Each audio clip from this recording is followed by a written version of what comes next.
What's the first question? I think in regard to what you got from the OCPD, my take is that that's why we have IPOA here, so that they can actually be able to establish what really happened. And remember, in my statement, I've indicated that I will be giving updates as and when we get any update that is really necessary. Number two, on the body having been confirmed dead at Bagathi Hospital, then ordinarily because this is a sudden death, then City Mortuary is the place to take so that investigations can actually be able to continue. Yeah. One more question. My name is Maybe on. One.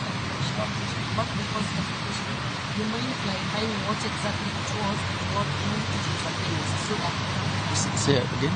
the false publication, what was it exactly, and who was it against? Who was the complainant?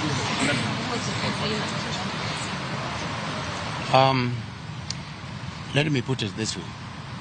The reasons as to why the late Ojwang was arrested, together with a few others, is because there was a complaint that had been launched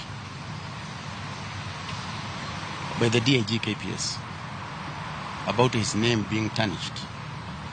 So it is on that basis that investigations were actually being carried out, because he also have got a right to be protected by the same law.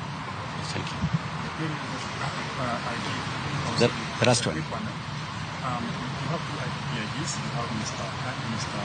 Masindeli and Mr. Lagat.